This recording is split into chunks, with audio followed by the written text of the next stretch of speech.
Imagine it's the year 2004. This is Phil. Phil's looking to release a book and set up a blog. He's sure that it'd be successful, but he's only worried about one thing. He doesn't know how to ensure that his book reaches the right target audience who could enjoy his book.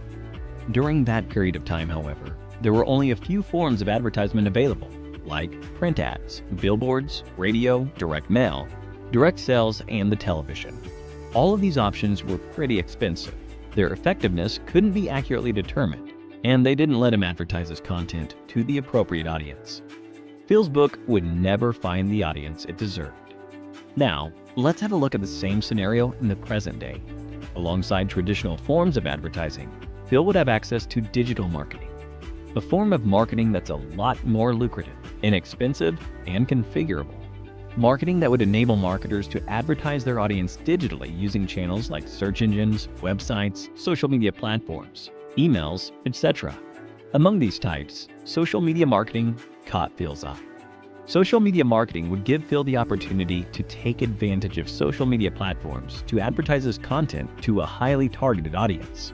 It would help more people learn about his book, increase the interaction with his audience. It's relatively inexpensive, unless he goes into advertising, and will help him get marketplace insights that might help in understanding his audience preferences better. Phil started by taking up a certification to learn about social media marketing. Since he was already familiar with the concept of social media marketing, his next step was to learn about the different types of content he could post on social media. Some of the most common forms of content that Phil could post would be images, text posts, polls, and videos. But over time, Phil began to notice that not a lot of people were being exposed to his content.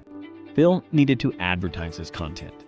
For that, he would need to use the advertising options provided by the social media platforms like Facebook, Instagram, YouTube, LinkedIn, and Twitter. Most advertising platforms offer users with a number of different options, like image ads. These ads involve the use of single or multiple images that are attractive and have the optimal amount of text.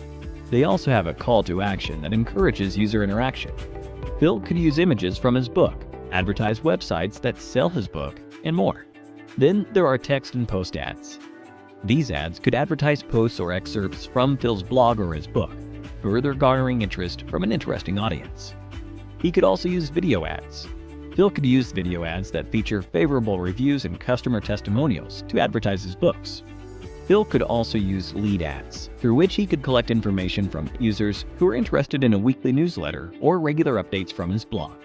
But that wasn't the only thing Phil could do with social media platforms.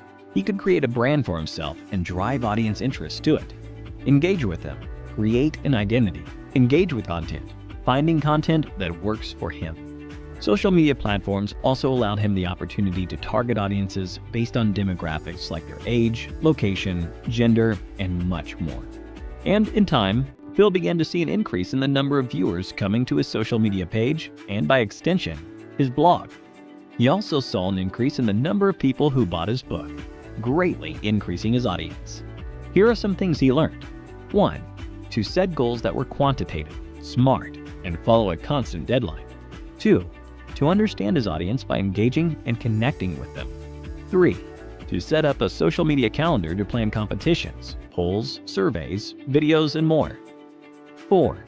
Using tools like BuzzSumo, IFTTT, Buffer, and more for lead generation, creating email lists, setting buyer personas, and more. 5. To perform visual storytelling with the help of images and videos. But how did Phil get so good at social media marketing? Before we find the answer to that question, let's have a look at a quiz. What can you do with social media marketing? A. Create a brand for yourself. B. Engage with an audience. C. Target users based on demographics. D. All of the above. Choose the right answer and have a chance to win an Amazon voucher. Now, back to our question. How did Phil get so good at social media marketing? Phil had taken up Simplilearn's digital marketing course. It was thanks to this course that Phil had the skills and training to get good at social media marketing. And now, you can too, by clicking on the top right corner. And with that, we've given you an introduction to all the major concepts of social media marketing. We hope you enjoyed this video. If you did, a thumbs up would be really appreciated. Here's your reminder to subscribe to our channel and to click on the bell icon for more on the latest technologies and trends. Thank you for watching, and stay tuned for more from Simply Learn.